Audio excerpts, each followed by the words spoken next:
اور زین قریشی کا بحیثیت ڈیپٹی پارلیمانی لیڈر استعفے کا شور بہت ہے، جبکہ مگر یہ استعفیٰ صرف سوشل میڈیا کی حد تک ہی محدود ہے۔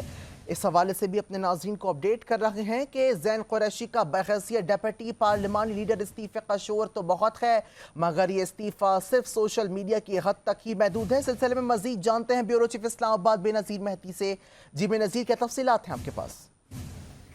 جی، جیسے کہ شام سے ہی یہ خبریں گردش کر رہی تھی کہ زین قریشی نے قومی اسمبلی میں بحیثیت ڈپٹی پارلیمانی لیڈر استعفیٰ دے دیا ہے۔ تاہم ان کی جو پارٹی ہے پی ٹی آئی، اس میں ٹاپ لیڈرشپ نے اس بات کو کنفرم کیا ہے کہ یہ استعفیٰ صرف ایکس پر موجود ہے، سوشل میڈیا پہ موجود ہے، لیکن ان کے پاس باقاعدہ طور پر استعفے کا جو استعفیٰ موصول نہیں ہوا ہے۔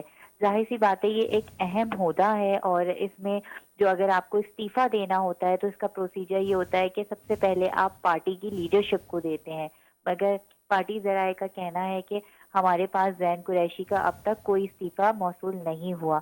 تاہم ظاہر قریشی کا یہ بھی بیان سامنے آیا تھا کہ وہ کیونکہ ان کے خلاف شو کاز نوٹس جاری ہوا تھا پی ٹی آئی کی جانب سے، ان کی سیاسی جماعت کی جانب سے، تو وہ اس استعفے سے اس وجہ سے ہٹنا چاہتے ہیں کہ وہ ان کے خلاف جو انکوائری ہو رہی ہے، انویسٹیگیشن ہوگی، تو اس میں